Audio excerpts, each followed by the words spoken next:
Et si on arrêtait de choisir nos interrupteurs au dernier moment quand tout le reste est déjà décidé? Chez EcoHome, on pense que l'appareillage électrique mérite mieux. Du design, de la matière, de la personnalité. Que tu sois plutôt rétro en porcelaine, contemporain en laiton, fan de béton brut ou de couleur pop, les collections EcoHome transforment tes interrupteurs en véritables objets déco sans exploser ton budget. Découvre toutes leurs propositions sur ecohome.fr et profite de 15% de remise avec le code LESCLÉS de la Réno 15, tout attaché en majuscule. Et choisis enfin des interrupteurs à la hauteur de ton intérieur. Et merci EcoHome d'être partenaire du podcast.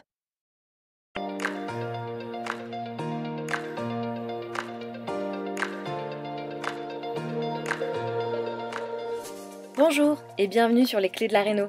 Vous vous lancez dans la rénovation? Alors vous êtes au bon endroit. Les Clés de la Réno, c'est le podcast qui vous accompagne tout au long de votre projet pour aménager et décorer la maison ou l'appartement qui vous correspond. Je suis Alison. Aujourd'hui architecte d'intérieur et décoratrice, je vous propose ici mes conseils et mes astuces pour transformer votre projet en un intérieur beau, chaleureux et fonctionnel dont vous serez fiers. Je suis passée par là. Je sais ce que c'est que de devoir gérer une rénovation en plus de son quotidien. C'est pas toujours une partie de plaisir, mais ça en vaut tellement la peine au bout du compte. Seul ou avec un invité, laissez-moi vous aider à simplifier les étapes, vous apporter les clés dont vous avez besoin pour que votre projet se passe au mieux. Imaginez, vous saurez enfin par où commencer et comment faire les bons choix. Retrouvez-moi aussi sur Instagram, c'est tout simplement les Clés de la Réno podcast pour encore plus de partage et de retour d'expérience. Allez, on y va ?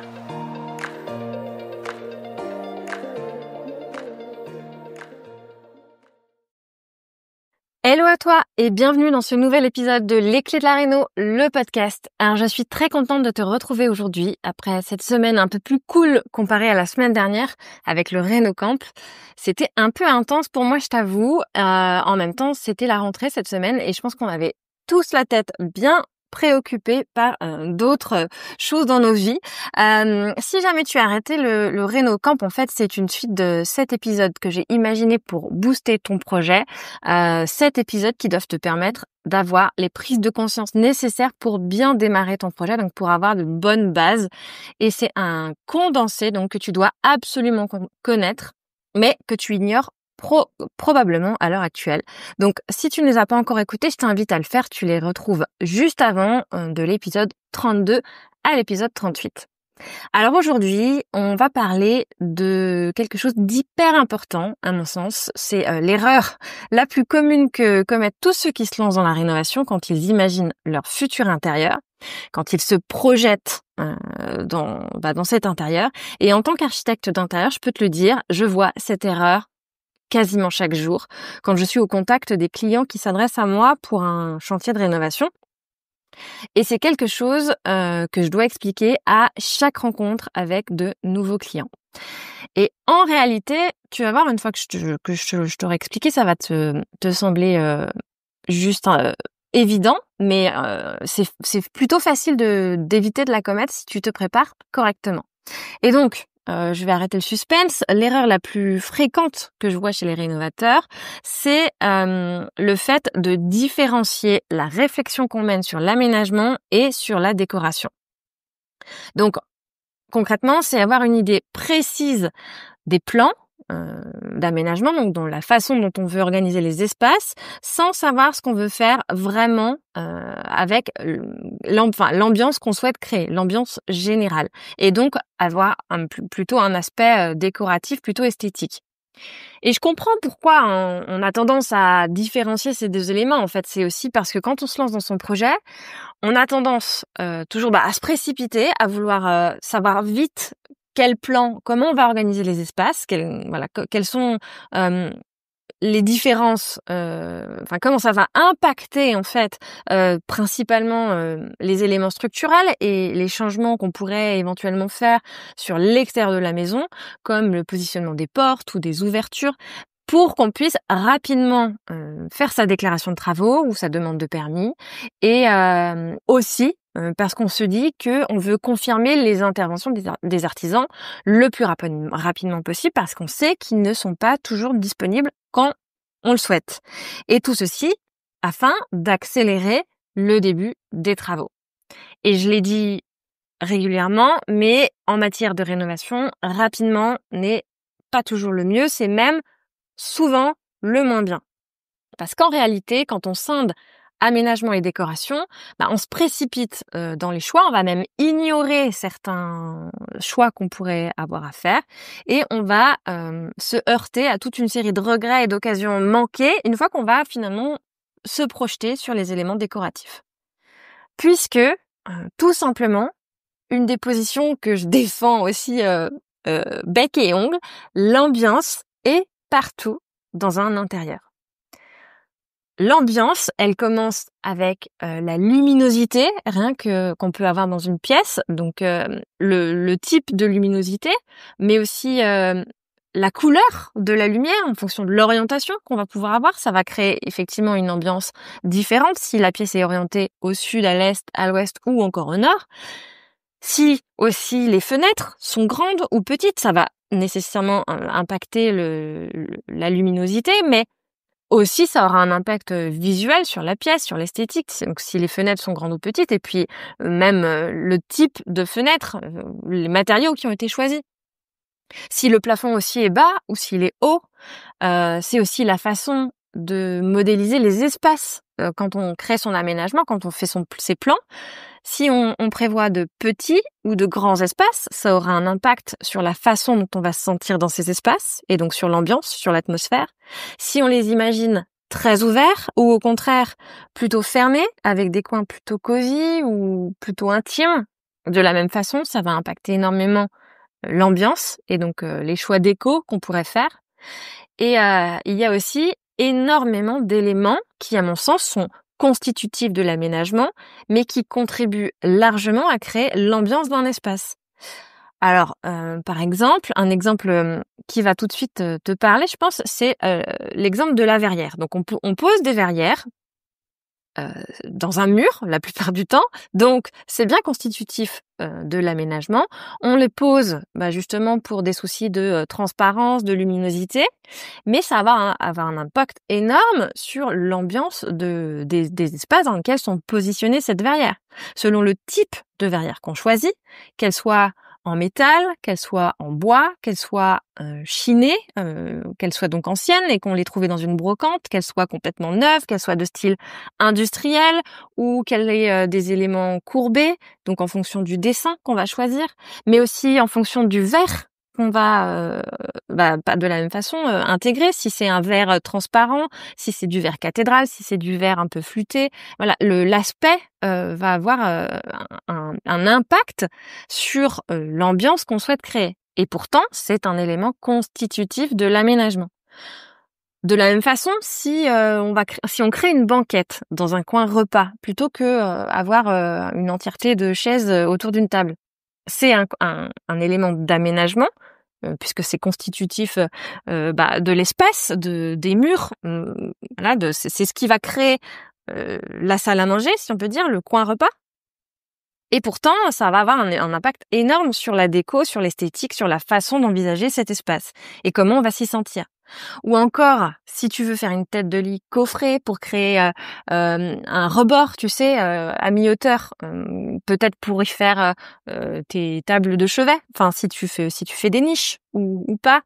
Et c'est nécessaire d'imaginer ce type de choses, ce type d'éléments de coffrage au moment de l'aménagement et des plans. Et pour autant, c'est plutôt quelque chose que tu envisages pour créer une ambiance, pour créer quelque chose de visuel et d'esthétique. Tu vas aussi être vite confronté au volume de ton mobilier pour voir quelle place ça prend dans une pièce. Et en fonction de ça, ça peut déterminer ton aménagement et les espaces et les circulations, donc les emplacements, les positionnements du mobilier et des espaces autour qui permettent de créer une certaine circulation. Et ça va aussi avoir un impact sur ton aménagement et sur ta décoration, puisque les plans de tes espaces vont être impactés par ça, mais aussi le choix du mobilier. Enfin voilà, tu vois comment les deux sont interdépendants. C'est aussi probablement imaginer tes luminaires en fonction du type de luminaire que tu choisis. Tu vas adapter l'espace et l'aménagement de l'espace autour de ce luminaire. Et donc, ça va avoir aussi un impact sur ton plan électrique. Que ce soit une grosse suspension ou une petite suspension, tu vas pas prévoir l'espace et le volume de la même façon.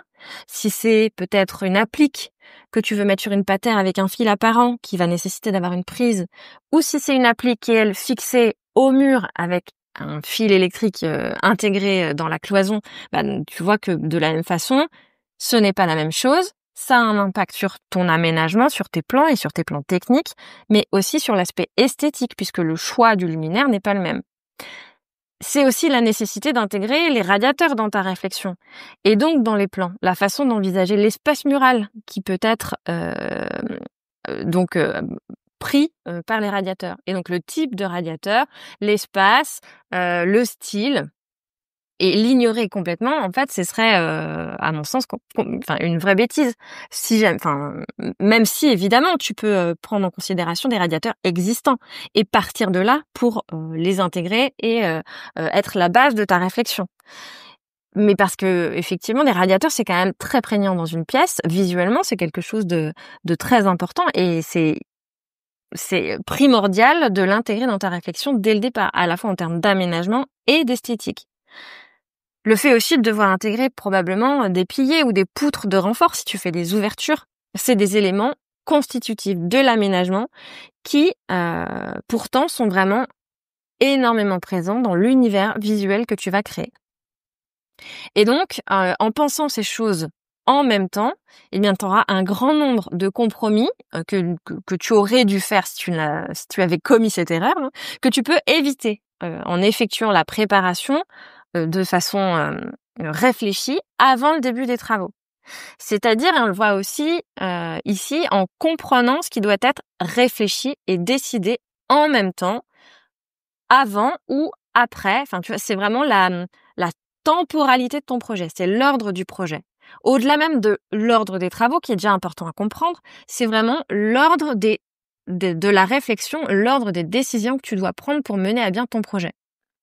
Si tu conçois effectivement aménagement et décoration de concert, donc en même temps, cela va te permettre de faire de meilleurs choix, à la fois sur les problématiques d'aménagement et sur les problématiques esthétiques. Donc sur les espaces, mais aussi sur les matériaux que tu vas choisir, sur le type de matériaux, et en lien avec les éléments d'aménagement pour que ça impacte, que ça atteigne ton objectif d'ambiance et d'atmosphère que tu souhaites créer.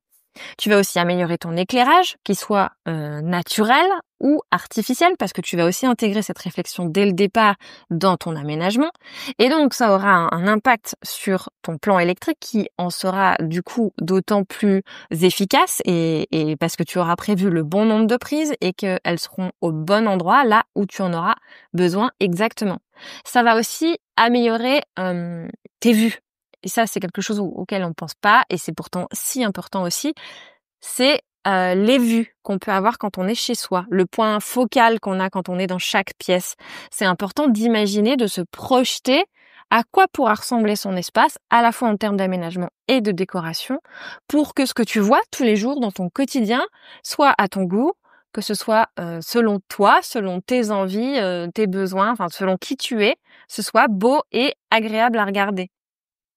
Et donc, effectivement, ça va aussi déterminer la disposition des meubles. Comme je te l'ai dit, si tu dois choisir une table 6 personnes ou 8 personnes en fonction de l'emplacement de l'accès à la terrasse extérieure. Tu l'auras compris, une fois de plus, la clé réside bien dans la préparation de ton projet et dans l'anticipation. Puisque, je te l'ai dit déjà dans l'épisode 32 justement du Réno Camp, c'est le premier épisode du Réno Camp, ton projet de réno, il commence pas juste au moment où tu commences tes travaux. Ça commence bien avant et c'est justement le niveau de préparation que tu vas avoir sur ton projet qui va conditionner ton niveau de sérénité, toi, et donc ta charge mentale, et je peux t'assurer que tu en seras heureux, et aussi qui va limiter au maximum de rencontrer des galères de chantier, puisque tu auras tout préparé à l'avance et donc tu auras déjà pris un maximum de décisions et tu sauras exactement là où tu veux aller.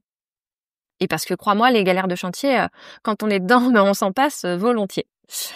Voilà, on est arrivé à la fin de cet épisode. J'espère qu'il t'a plu comme d'habitude et qu'il t'aura permis de prendre certains éléments donc en considération dans ta réflexion si tu envisages de te lancer dans la rénovation notamment.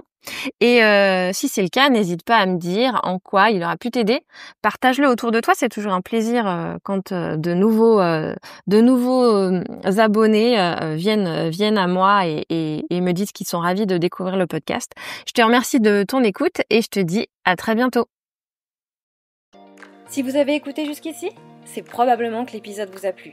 Alors n'hésitez pas à en parler autour de vous, amis, famille, tous ceux qui rénovent sont les bienvenus. Vous pouvez aussi évidemment laisser un commentaire sur Apple Podcast ou une note 5 étoiles sur Spotify. Et si vous souhaitez être informé des prochains épisodes, n'hésitez pas à vous inscrire à la newsletter ou à me suivre sur Instagram. Le podcast, c'est fini pour aujourd'hui, mais je vous dis à très vite pour un nouvel épisode.